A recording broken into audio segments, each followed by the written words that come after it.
Good day, everyone. Today we'll discuss graphical representation of complex numbers. The complex number z is equal to x plus jy can be represented as a point in the xy plane by treating x comma y as a Cartesian coordinate pair. The x-axis is called the real axis and the y-axis is called the imaginary axis. And this whole picture is known as the Argand diagram, named after Jean Robert Argand, and the xy plane is referred to as the complex plane. Each complex number corresponds to a unique point, and each point to a unique complex number. Take note that the numbers z sub 2 and z sub 3 in here are a complex conjugate pair. As you can see, that this is a mirror image of the other in the real axis.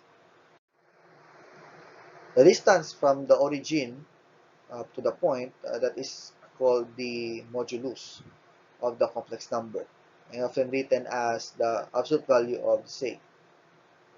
The angle theta, which is measured anti-clockwise from the positive real axis, that is called the argument of z, often written as arg of z, which has an infinite number of possible values, including negative ones, that differ by multiples of 2n.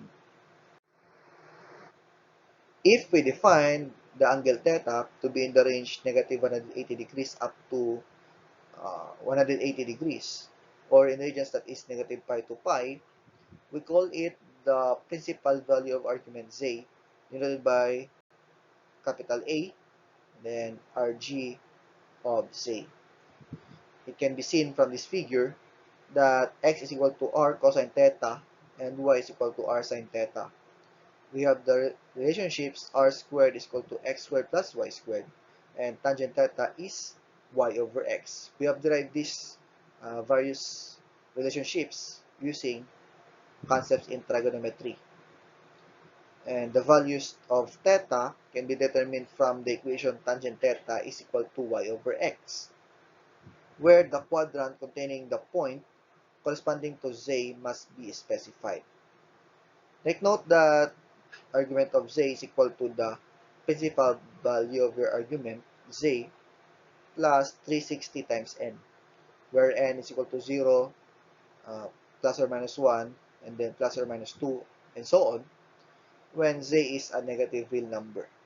Also take note from this definition earlier that your principal value of argument z has a value of 180 degrees and not negative 180 degrees, since they share a uh,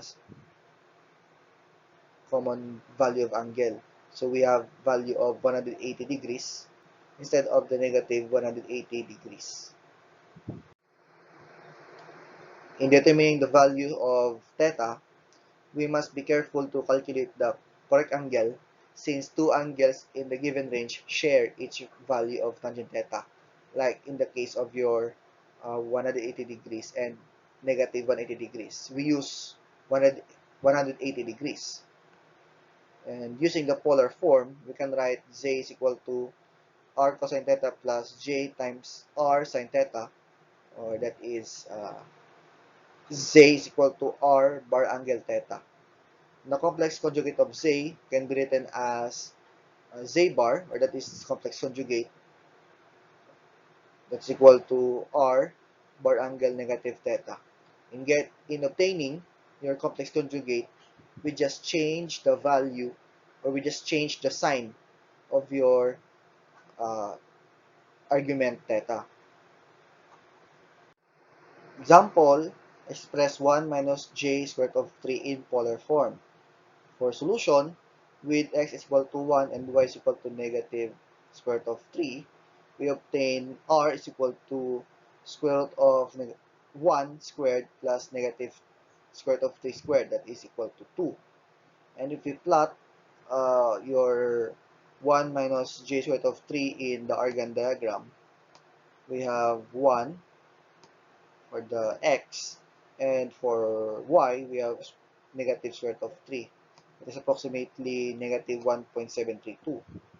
therefore, your point, complex number is in here.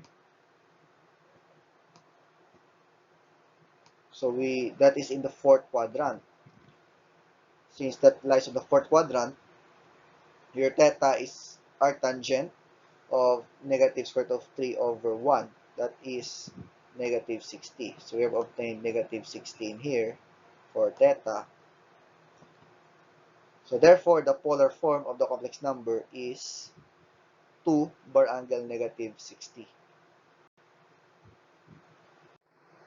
Next example, express negative 1 minus j square root of 3 in polar form.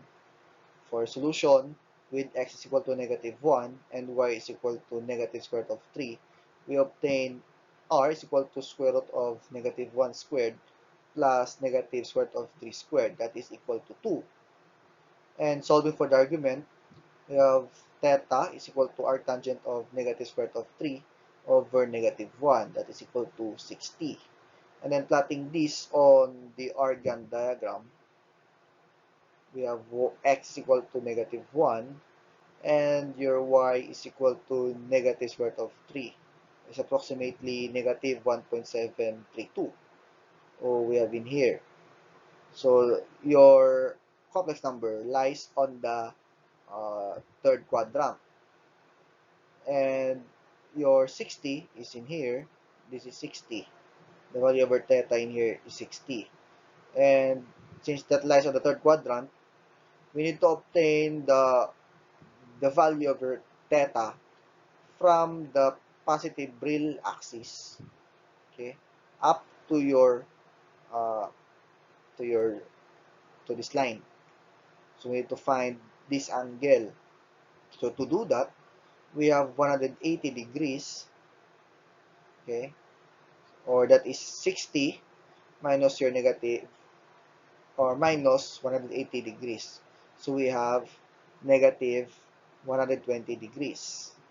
So therefore, the polar form of the complex number is 2 bar angle negative 120.